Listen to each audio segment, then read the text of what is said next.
அதனை காணலாம். பேரை போல இனிமையானவர் சக்கரபாணி. கொடுத்த வேலையை எடுத்த வேகத்தில் முடிச்சு காட்டுறதுதான் அவருடைய ஸ்டைல். கடந்த அதிமுக ஆட்சியோட 10 ஆண்டு கால நெல் கொள்முதலை விட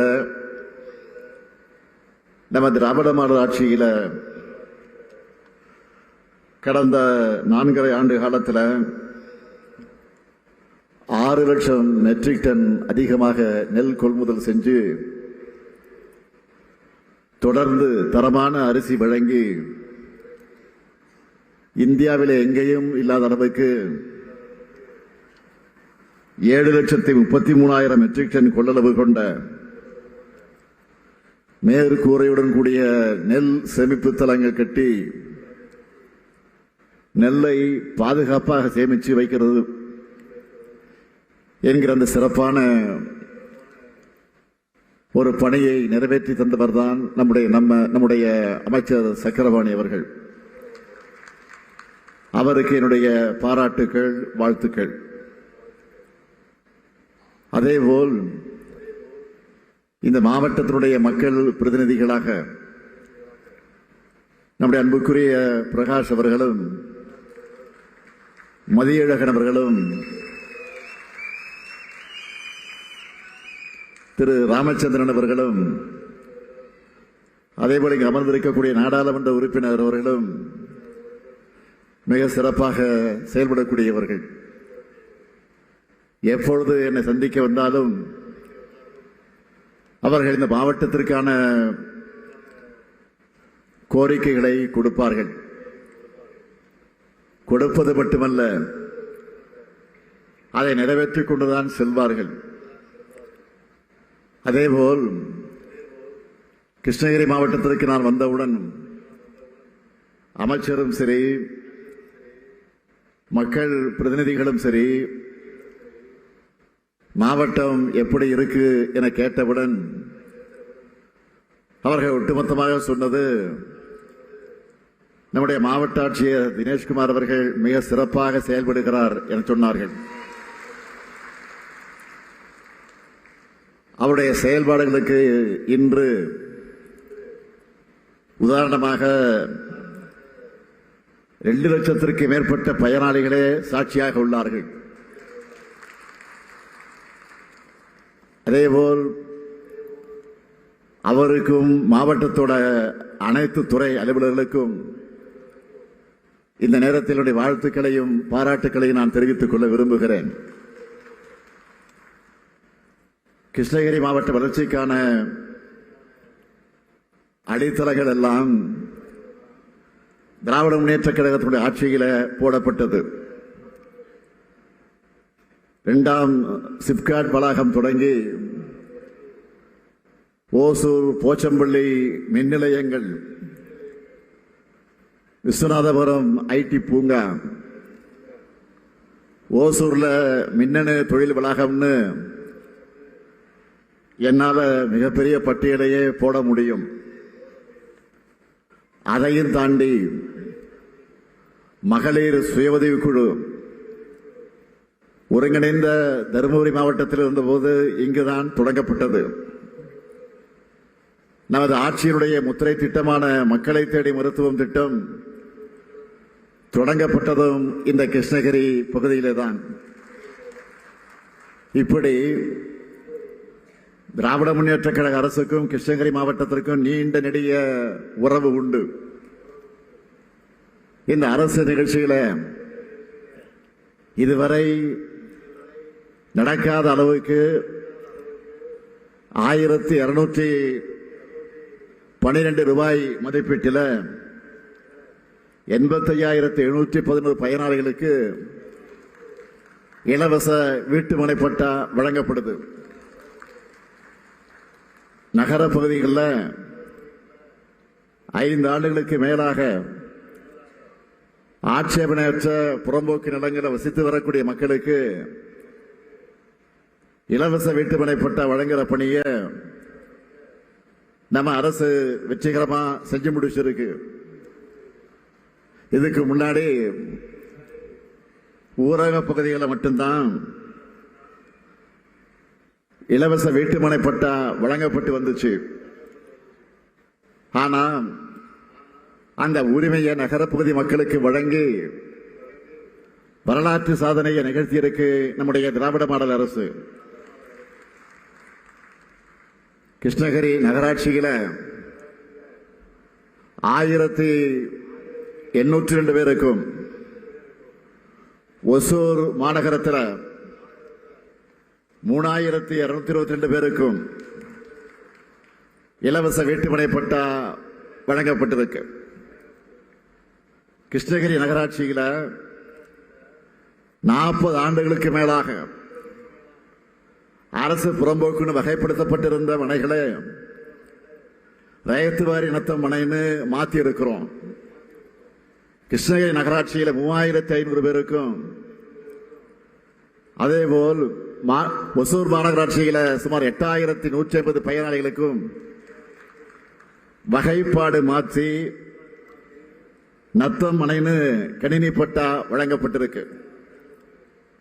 ஆயிரக்கணக்கான மக்களோட நீண்ட நாள் கனவை நிறைவேற்றி இருக்கிறோம். இதுதான் நம்முடைய சிறப்பான சாதனை. இந்த கிருஷ்ணகிரி மாவட்டத்துக்கு நம்ம திராவிட மாடல் ஆட்சி அமைஞ்ச பிறகு நான் செய்திருக்கக்கூடிய முக்கிய திட்டங்கள், அவற்றை நான் தலைப்புச் செய்திகளாக சுருக்கமாக சொல்ல விரும்புகிறேன். ஒசூர் மருத்துவமனையை தரம் உயர்த்த 100 கோடி ரூபாய் ஒதுக்கீடு.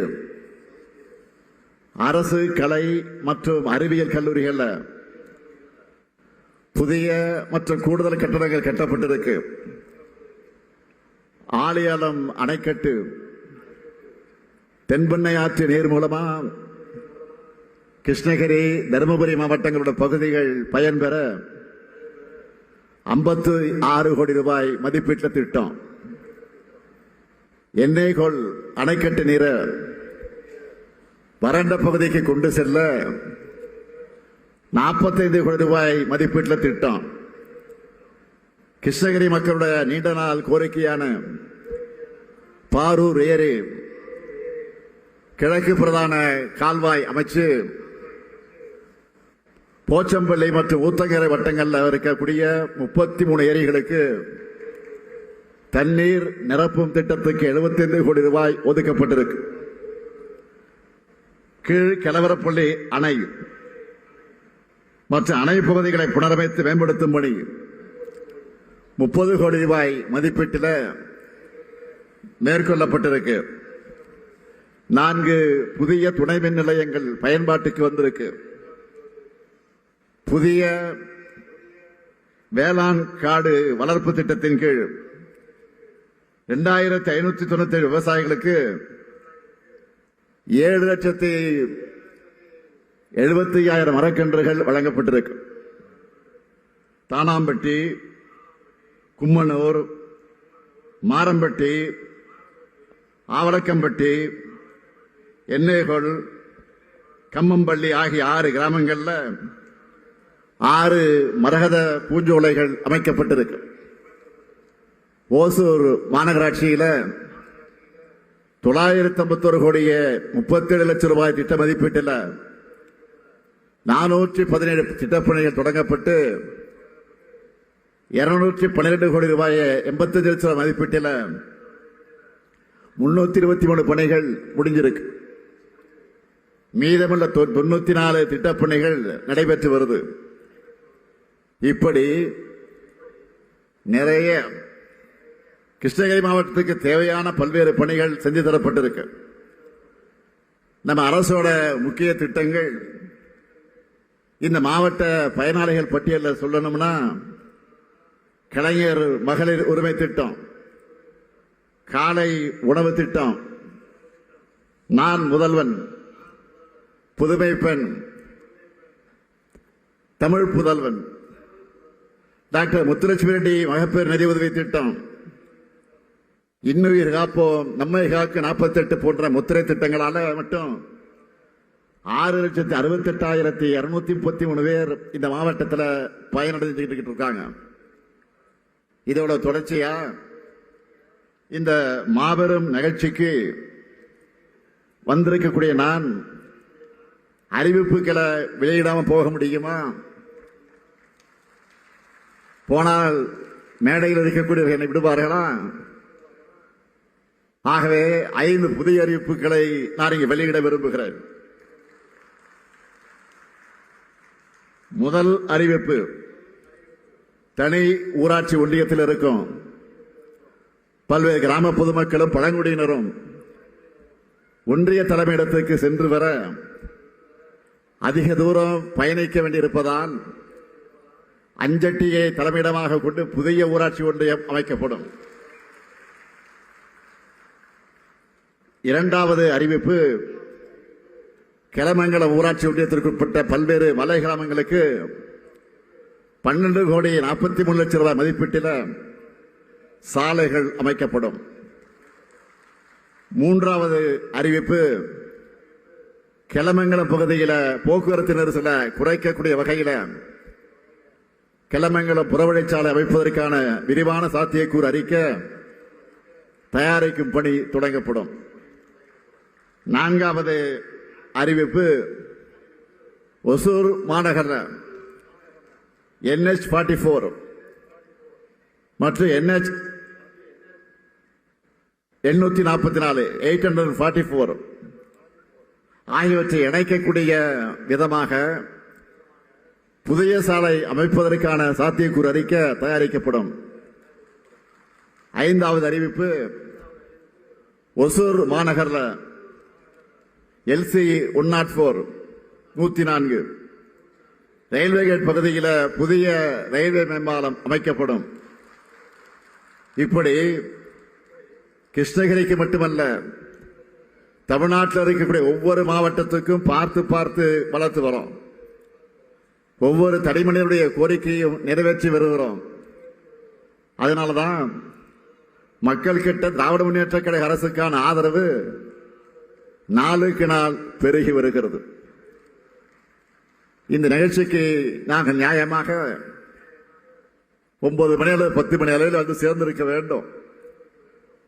நாங்கள் ஒசூர் விமான நிலையத்தில் வந்து 9 மணிக்கு இறங்கினாலும் 1 மணி நேரம் 1.5 மணி நேரத்தில் வந்து நிச்சயமாக சேர்ந்திருக்க முடியும். ஆனால் வருகிற வழியெல்லாம் ஆங்காங்க இருக்கக்கூடிய மக்கள், பெண்கள், இளைஞர்கள், ஆண்கள், முதியவர்கள், விவசாய பெருங்குடி மக்கள் சாலை நெடுமறைகளில் நின்று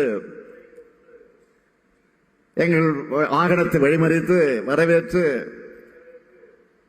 அவர்கள் எங்களை மகிழ்ச்சி கடலில் ஆழ்த்தினார்கள். ஆகவே அதையெல்லாம் முடித்துவிட்டு இங்கு வந்து சேருவதற்கு தாமதமாக இருக்கிறது. தாமதமாக வந்த காரணத்தால் நான் முதலில் இடத்தில் வருத்தத்தை நான் தெரிவித்துக் கொள்ள விரும்புகிறேன். எதற்காக சொல்லுகிறேன் என்று சொன்னால், இந்த ஆட்சியின் மீது, இந்த திராவிட மாடல் ஆட்சியின் மீது அதை பொறுப்பேற்று நடத்தி கொண்டிருக்கக்கூடிய முத்துவேல், கருணாநிதி, ஸ்டாலினாக இருக்கக்கூடிய என் மீது அவர்கள் காட்டக்கூடிய அந்த பாசம், அந்த அன்பு இன்றைக்கு இங்கே வந்து சேருவதற்கு தாமதமாகி நேர்ந்திருக்கிறது. அதனால்தான் தயவு கூர்ந்து அதை பொறுத்தல் வேண்டும் என்று நான் இந்த நேரத்தில் கேட்டுக்கொள்ள கடமைப்பட்டவனாக நின்று கொண்டிருக்கிறேன். இதையெல்லாம் தாங்கிக் கொள்ள முடியாத எதிர்க்கட்சிகள் ஆக்கபூர்வமான எந்த விமர்சனத்தையும் வைக்க முடியாமல் வயிற்றெரிச்சல் காரணமாக திமுக தன்னுடைய தேர்தல் வாக்குறுதிகளை எதையும் நிறைவேற்றல என்று பொத்தாம் பொதுவா சொல்லிட்டு இருக்கிறாங்க. ஒரு பழமொழி உண்டு, பொய் சொன்னாலும் பொருத்தமா சொல்லுங்க அப்படின்னு ஒரு பழமொழி உண்டு. அதுதான் என்னுடைய நினைவுக்கு வருகிறது. நான் கூற விரும்புகிறேன், ஆட்சி பொறுப்பு கந்ததற்கு பிறகு நான் கொடுத்திருக்கக்கூடிய வாக்குறுதிகள் மட்டுமல்ல, சொல்லாத வாக்குறுதிகளான காலை உணவு திட்டம் தேர்தல் வாக்குறுதியில் சொல்லப்பட்டதா, புதுமை பெண் தேர்தல் அறிக்கையில் குறிப்பிடப்பட்டிருக்கிறதா, தமிழ் புதுவன் திட்டம் நாங்கள் வந்தால் இதை நிறைவேற்றுவோம் என்று உறுதி தந்தோமா? நான் முதல்வன் அதை பற்றி குறிப்பிட்டு சொன்னோமா? மக்களை தேடி மருத்துவம், இன்னுயிர் காப்போம், நம்மை காக்க 48 குறிப்பிட்டு காட்டியிருந்தோமா? ஆக இவைகளெல்லாம் தேர்தல் அறிக்கையிலே சொல்லாமலேயே செயல்படுத்திக் கொண்டிருக்கிறோம். நம் அரசு எப்படி இந்தியாவுக்கே முன்னோடி மாநிலமாக செயல்படுதுன்னு ஏராளமான கட்டுரைகளை பத்திரிகைகள் வெளியிடுது, செய்திகள்ல சொல்றாங்க. இன்னும் சொல்லணும்னா ஏராளமான வட இந்திய யூடியூப் சேனல்கள் கூட ரிசர்ச் செஞ்சு ஆய்வு செஞ்சு திராவிட மாடலை பத்தி அவங்க மாநில மக்களுக்கு எடுத்து சொல்லிட்டு இருக்காங்க. ஆனா இது எதுவுமே சிலருக்கு தெரியலன்னு சொல்றதை விட தெரிஞ்சும் மறைக்க விரும்புறாங்க. பொய்களை பரப்புறதும் கடங்கம் கற்பிக்கிறதும் காலங்காலமாக அவங்களுடைய அரசியல். கொள்கையற்ற அந்த கூட்டத்துக்கு அதை தாண்டி ஒன்றும் தெரியாது. மலிவான அரசியல் பண்றவங்களுக்கு பதில் சொல்ல வேண்டிய அவசியம் இல்லை. என்றாலும் வாக்களிச்ச மக்களான உங்களுக்கு பதில் சொல்ல வேண்டிய பொறுப்பும் கடமையும் எங்களுக்கு உண்டு. அதை நான் உணர்கிறேன். அதனால்தான் நம்முடைய மாண்புமிகு அமைச்சர் ஒருவர் தங்கம் தென்னரசு, கோவை செழியன், எஸ். சிவசங்கர் ஆகிய 3 அமைச்சர்களும் 1 மணி நேரத்திற்கு மேலாக ஊடகங்களை எல்லாம் வரவழைத்து, ஊடக நிருபர்களை எல்லாம் வரவழைத்து நேருக்கு நேராக உட்கார வைத்து அந்த ஊடகங்களுக்கு முன்னாடி மிக தெளிவாக எடுத்து சொன்னார்களே, திமுக வழங்கின 505 தேர்தல் வாக்குறுதிகள்ல 364 நிறைவேற்றி செயல்பாட்டில் இருக்கு. 40 அறிவிப்புகள் அரசினுடைய பரிசீலனை இருக்கு. அந்த வகையில் மொத்தம் 404 திட்டங்கள் நிறைவேற்றப்பட்டிருக்கு. இது இல்லாம ஒன்றிய அரசின் பரிசீலனைக்காக நிலுவையில் இருக்கிறது 37 திட்டங்கள். 64 திட்டங்கள் இப்போதைக்கு நிதி காரணமாக எடுத்துக்கொள்ள இயலாத திட்டங்களாக இருக்குன்னு துறைவாரியா பிரிச்சு தெளிவாக மக்களுக்கு விளக்கி சொன்னாங்க. ஆனா நல்லதையெல்லாம் பார்க்க மாட்டேன், கேட்க மாட்டேன், உண்மையை பேச மாட்டேன்னு முடிவோடு இருக்கக்கூடிய எதிர்க்கட்சித் தலைவர் பழனிசாமி அவர்களுக்கு வழக்கம் போல இதெல்லாம் தெரியல. பொய்களை வச்சு கருத்துருவாக்கம் பண்ணலான்னு சிலர் நினைக்கிறாங்க. ஆனா என்றைக்குமே உண்மைக்குதான் வலிமை அதிகம். நாங்க கொடுத்த வாக்குறுதிகளை, நீட் விலக்கு போன்ற வாக்குறுதிகளை இப்போதைக்கு எங்களால் நிறைவேற்ற முடியல. நாங்க மறுக்கலையே, நல்லா கவனிங்க, இப்போதைக்கு நிறைவேற்ற முடியல. அதுக்காக நாங்கள் முயற்சி செய்யாமல் இருந்தோமா? முயற்சி செய்யாமல் இருக்கிறோமா? ஆட்சி பொறுப்புக்கு வந்த உடனே நீட் விலக்குக்கு சட்டமன்றத்தை சட்டமேற்றி அனுப்பினோம். அதை என்ன மாதிரியான சூழ்ச்சிகள் எல்லாம் பண்ணி ஆளுநர் மூலமாக தடுத்தாங்க, இது நாட்டு மக்களுக்கு நல்லா தெரியும். அப்பவும் கடுமையான சட்ட போராட்டம் நடத்தணும். அதிமுக ஆட்சியில் இருந்தப்போ அதை மறைச்சு வச்ச மாதிரி நாடகம் ஆடலையே. அடுத்து நாடாளுமன்ற தேர்தல் வந்ததும் ஒன்றியத்தில் நமக்கு ஆதரவான அரசு அமையும் என்ற நம்பிக்கையோடு போராடணும். தமிழ்நாட்டுடைய உணர்வை புரிஞ்சுக்கிட்டு இந்தியாவினுடைய இளந்தலைவராக இருக்கக்கூடிய மதிப்பிற்குரிய சகோதரர் ராகுல் காந்தி அவர்களும் தமிழ்நாட்டுக்கு நீட் விலக்கு அளிக்கப்படும் உறுதியளித்தார். தமிழ்நாட்டு மக்களான நீங்க புதுச்சேரி உட்பட 40 தொகுதிகளில் இந்தியா கூட்டணிக்கு வெற்றியை தந்தீங்க. ஆனா ஒன்றியத்தில் பாஜக ஆட்சி அமைஞ்சது. அதுவும் பெரும்பான்மை ஆட்சி கிடையாது, சிலர் ஆதரவோட மைனாரிட்டி ஆட்சியாகத்தான் அமைச்சிருக்காங்க. நாட்டு மக்களுக்கு எதிரான அவங்களோட ஆட்சி நெடுநாள் நீடிக்காது. நான் உறுதியாக சொல்லுகிறேன், நிச்சயம் ஒரு நாள் நம்முடைய மாநிலத்திற்கான உரிமைகளை காக்கிற ஆட்சி அவையும் அமையத்தான் போகிறது. அடுத்து வெளிநாட்டு பயணங்களை பற்றியும் முதலீடுகள் பற்றியும் விமர்சிக்கிறார் திருவாளர் பழனிசாமி அவர்கள். தமிழ்நாட்டை விட்டு தொழில் நிறுவனங்கள் ஓடி போக காரணமாக இருந்த பழனிசாமி, இருந்தாலும் அதுக்கு எவ்வளவு முதலீடுகள் வந்திருக்கு, எவ்வளவு வேலை வாய்ப்புகள் உருவாக்கப்பட்டிருக்கு தெளிவாக சொல்லிட்டு தான் இருக்கிறோம். இது எதுவுமே அவருடைய காதுல விழமாட்டேங்குது. 10 ஆண்டுகள் அதிமுக ஆட்சியில கொடுத்த வாக்குறுதிகள், நிறைவேற்ற வாக்குறுதிகள் என்னன்னு அவரால் பட்டியலிட்டு சொல்ல முடியுமா? அதிமுக ஆட்சியுடைய 10 ஆண்டு கால சீர்கட்ட நிர்வாகத்தால தொழில் முதலீட்டாளர்கள் தலைவிரிக்க அண்டை மாநிலங்களுக்கு ஓடுனாங்களா மறக்க முடியுமா? அந்த நிலைமையை அப்படியே தலைகளாக நாம மாற்றி இருக்கிறோம். பழனிசாமி அவர்களும் தான் தன்னுடைய ஆட்சி காலத்தில் முதலீட்டாளர் மாநாடு நடத்தினார். ஒப்பந்தமும் கையெழுத்தானதாக சொன்னாங்க. அதுல பாதி கூட வரலையே. அவரும் வெளிநாடு போனார், முதலீடுகளை ஏற்றுட்டோம் சொன்னார். ஆனா கையெழுத்தாக இருப்பதில் கால்வாசி கூட செயல்பாட்டுக்கு வரல. ஆனா நாம ஆட்சிக்கு வந்ததற்கு பிறகு வெளிநாடுகளை சென்று ஒப்பந்தம் போட்டதுல 77 விழுக்காடு நிறுவனங்கள் வந்திருக்கு. மீதமுள்ளவையும் தொடங்கக்கூடிய பணியில் இருக்கு. நான் உறுதியோடு சொல்றேன், தமிழ்நாட்டை இந்திய அளவில் இல்ல, தெற்காசியாவிலேயே முன்னேறிய மாநிலமாக நிச்சயம் உருவாக்கி காட்டுவேன். இதுதான் என்னுடைய உறுதி. அவதூறுகள், பொய்கள், வீண்பழிகள், இதை பற்றியெல்லாம் கவலைப்படக்கூடியவன் நான் அல்ல. 50 வருஷமா அதையெல்லாம் பார்த்துட்டு தான் இன்னைக்கு இந்த இடத்துல உங்க முன்னாடி நிற்கிறேன். 2026 தேர்தலை நிச்சயம் வெற்றி பெறுவோம். அடுத்து நம்முடைய திராவிட மாடல் ஆட்சி தான்.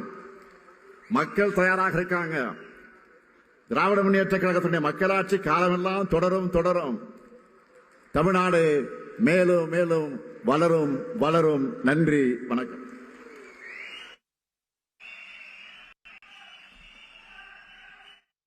பிளே ஸ்டோர் மற்றும் ஆப் ஸ்டோரில் இருந்து பாலிமர் செயலியை QR கோடு மூலம் பதிவிறக்கம் செய்யுங்கள்.